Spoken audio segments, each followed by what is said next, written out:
So we say, therefore, Your Honor, that enough is enough.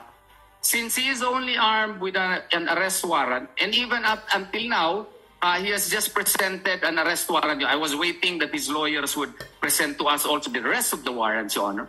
We say that 14 days have already elapsed, and this so-called service of arrest warrant has been abused to the extent that so many persons have already been sidelined and their human rights have already been wantonly violated.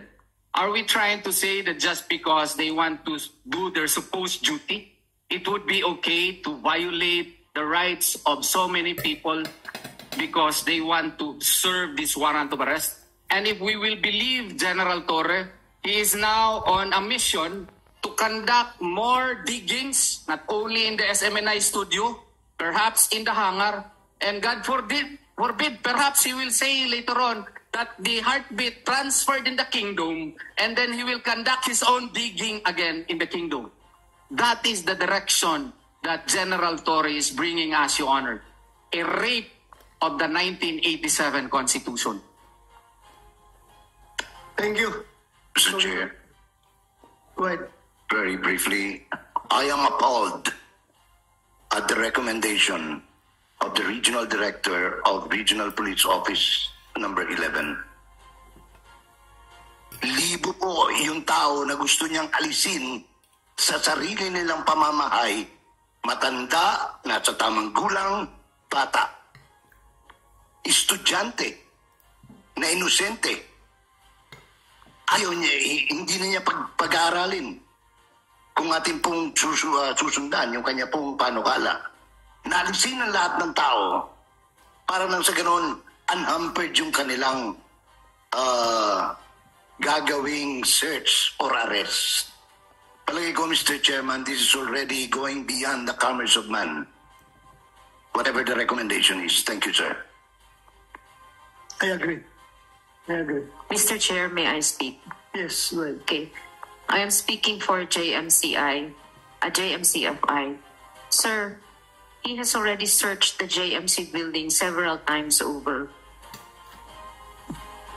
More than 40 times already is my understanding. When will he stop so that the kids can go back to school? Now, with respect to the alleged retaining wall that he found underneath, why has he not gotten a search warrant, as you have already said?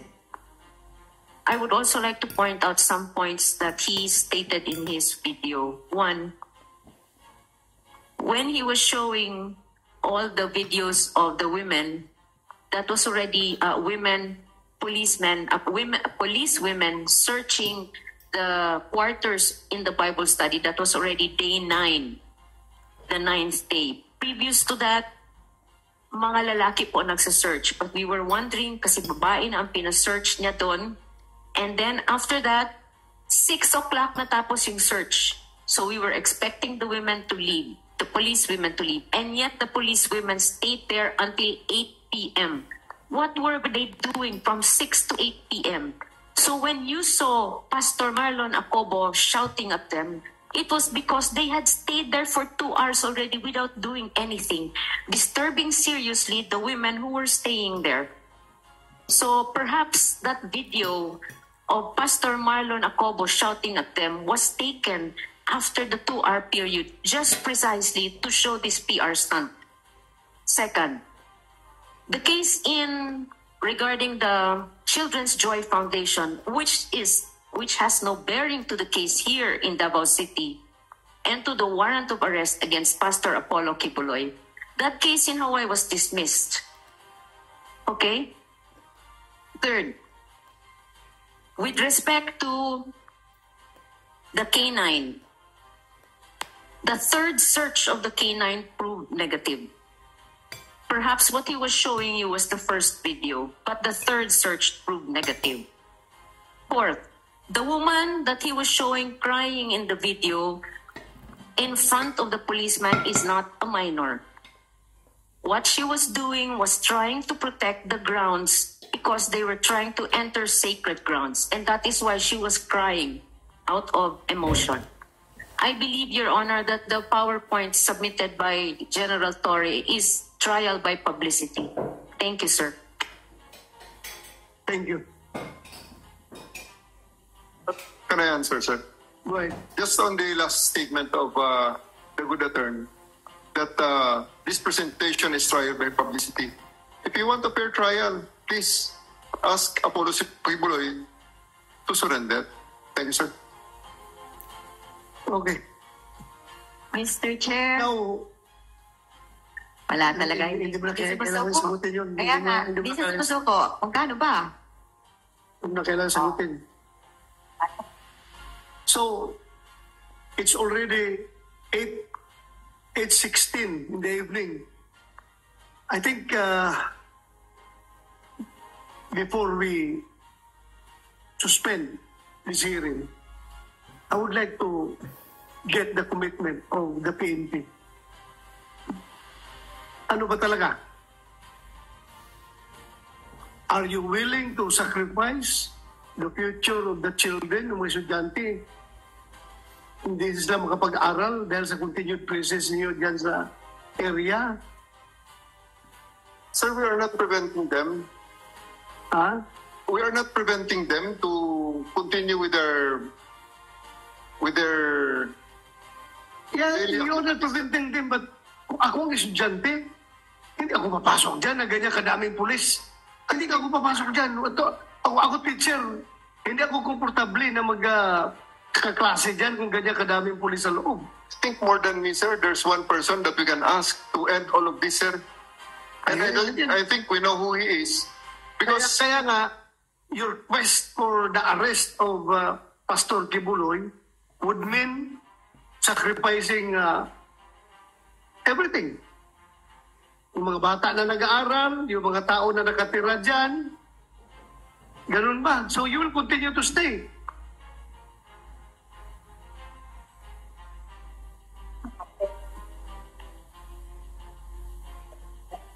Hindi ba pwedeng bigyan nyo muna ng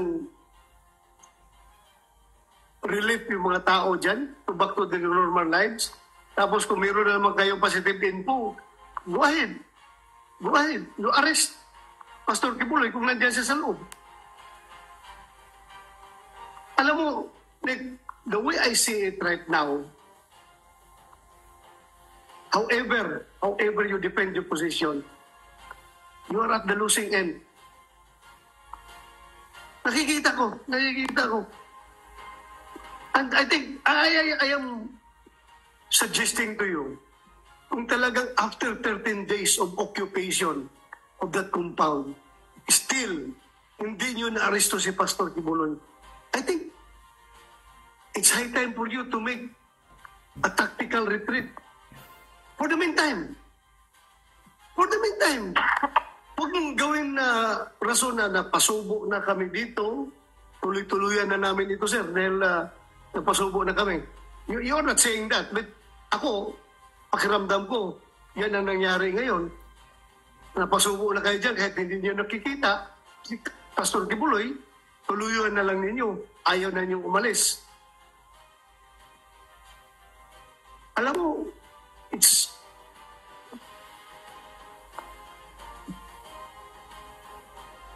Kung babalik sa normal yung buhay ng mga taga-QJC, pag umalis kayo dyan, pati yung mga pulis natin, babalik rin sa normal yung buhay nila. And we are not preventing you from striking back. Kung meron kayong mabigat na informasyon na nandyan talaga si Pastor, pasukin nyo, arestuhin nyo. Pero continuously staying there is detrimental to both of the parties, QJC at saka kayo, police. Detrimental to both sides yan. I am appealing to you in the name of humanity.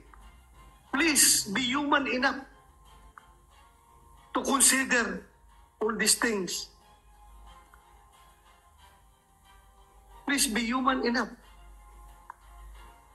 I cannot give you a direct order, although gustong-gusto ko talaga sabihan kayo na umalis na kayo dyan, but I cannot give you a direct order, otherwise it will be a legislative overreach.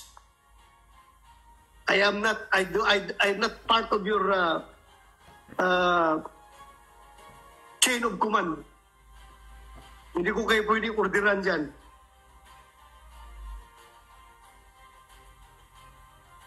But as part of our oversight function over you, we have all the reason in this world to give you our advice, our recommendation, how to do things properly in the name of humanity.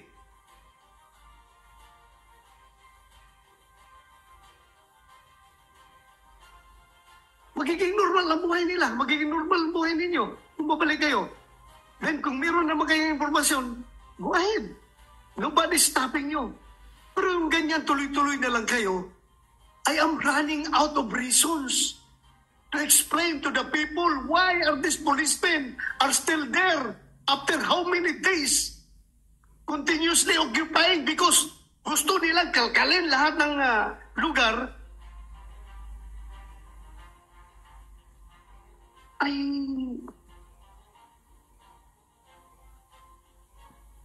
hindi ko in-invalidate yung mga rason ninyo na meron kayo nakikita, meron kayo informasyon. Okay, that's part of your job. Pero sa ngayon naman siguro, you cannot justify your existence there inside the compound for how many days na.